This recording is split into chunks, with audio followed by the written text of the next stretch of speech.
The wire transfer confirmation was in the recycling bin in 4 pieces. He'd torn it twice, which should have been enough.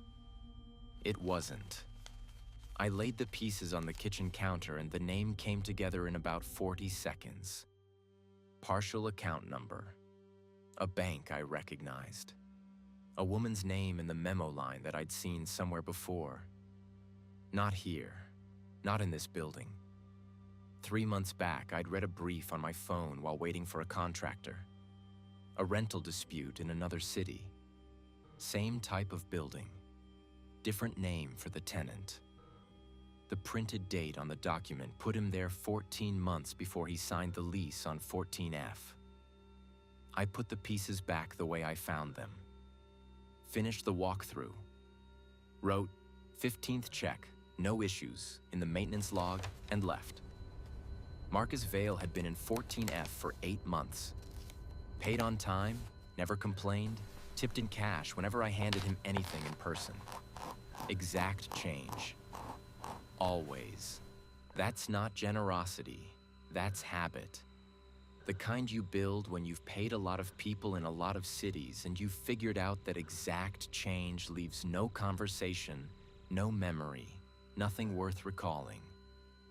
The apartment looked like a hotel suite that had been told to pass for a home. Shelves with objects on them. A few books with unbroken spines. A small plant doing the minimum. 2 framed prints that could have come with the frame. Nothing in there had been chosen because Marcus wanted it. It had been chosen because someone else would see it and believe something. The coat hooks in the entryway were the first thing I noticed on move-in day. 2 hooks, different styles, different anchors. Not a set. Someone put up 1 hook and later decided a second was needed. For a second coat. From a second person. I logged it as a tenant modification and didn't think about it again until the wire transfer. After the walkthrough, I went back to the office and spent about 20 minutes on it. Pulled up the old brief on my screen, read it twice, closed the tab. Not much there. Enough. The brief had a first name. The wire transfer had a different one. No way to confirm they were connected. No reason to think they weren't. Official channels would take weeks. What I had was circumstantial enough that anything formal would sit in a queue while the woman visiting Unit 14F on Tuesday, Thursday, and most Saturday evenings got further into something she couldn't walk away from clean. I had a master key, a maintenance log, and access that left no digital record. I decided to use it. I scheduled an HVAC follow-up for the following Tuesday. The unit's air handler had been making a faint noise back in October. I had a service note on file. It was nothing, but it was documented, and that was enough to log a recheck. I got there at 10:14 in the morning. Noted entry in the log. Checked the air handler. Fine. Noted that too. Then I went to the bathroom and placed a hair clip on the lip of the shower drain. Half visible. The kind of position that reads as dropped and forgotten rather than placed. Dark brown. Nothing distinctive.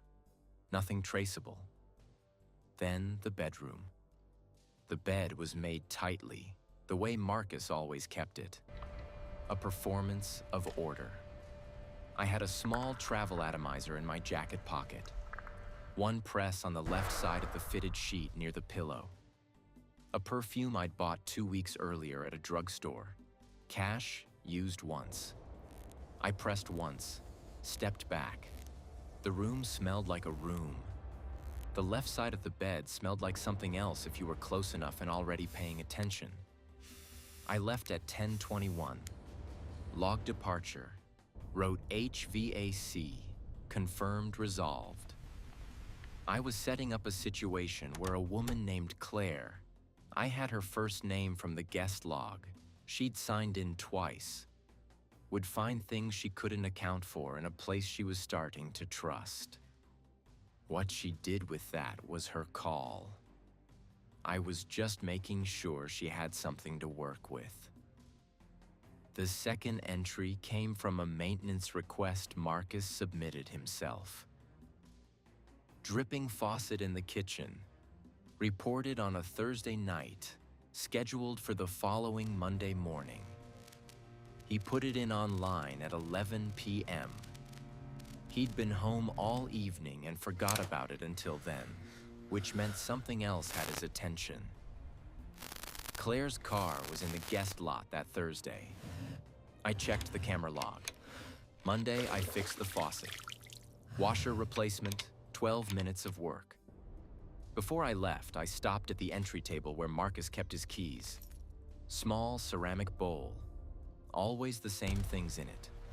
Car fob, 2 apartment keys, building gym card. I added one more. A gym locker key, old and slightly worn, the kind where the number on the tag has rubbed down to almost nothing.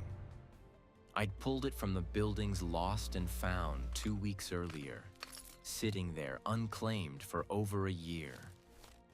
I set it in the bowl so it looked like it belonged. Finished the job sheet, locked up, left. Every object I'd placed was something Marcus couldn't explain without giving something away. He couldn't say the hair clip was Claire's. It wasn't. He couldn't say the perfume was nothing. It wasn't his. He couldn't explain the locker key without admitting he had no idea where it came from. And he couldn't tell her that someone else had access to the apartment without collapsing the whole premise. That this space was his, stable, sealed, proof of a life that existed. The third entry was the next 15th walkthrough. Routine. Marcus was out. I'd picked up enough of his schedule by then without trying. The apartment had shifted since my last visit. One of the framed prints had moved. There was a candle on the coffee table that hadn't been there before. Claire's touches. She was settling in, rearranging things the way you do when you're starting to think of a place as yours. She was doing that in a space that had been built to keep her from leaving before it was too late. The last object went in that day. A grocery receipt. Mine. From a store 2 neighborhoods over. On the back, in block letters, with a pen I'd bought separately and wouldn't keep, I wrote a name. A woman's first name. Then a small mark beside it. The kind of thing you'd put if 2 people were going through a list together.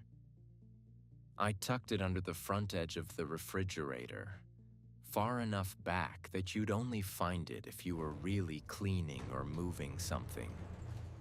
The kind of spot where receipts end up in apartments with more than one person coming through. I finished the walkthrough, logged everything clean, and left.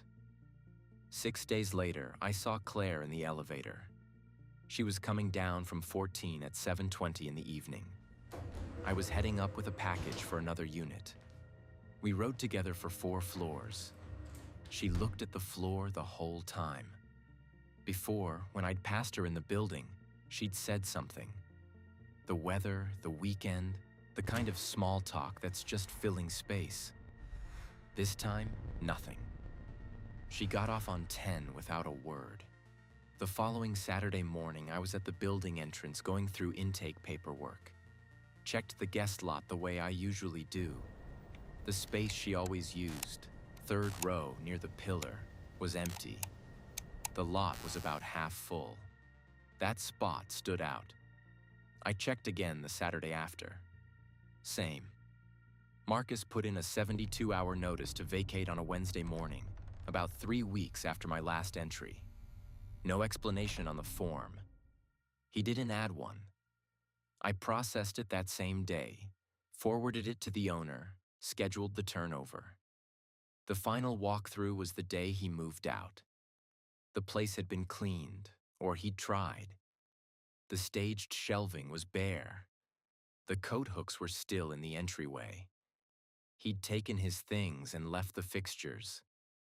The key bowl was on the entry table with one thing in it: the locker key. He'd left it there, and I could see why. Couldn't throw it away without thinking about it. Couldn't take it without the same problem. He'd left it the way you leave something you can't explain and don't want to own. I picked it up, dropped it in my jacket pocket, and wrote, "Unit vacant, condition acceptable," in the log. 14F re-rented in 19 days. New tenant, clean lease, nothing in the file. I still have the locker key in the top drawer of my desk. I don't know who had it before the lost and found. Don't know what locker it opens. I keep it because it's the one object from this whole thing that was never really mine and never became anyone else's. It just moved through. Most things that work leave nothing behind.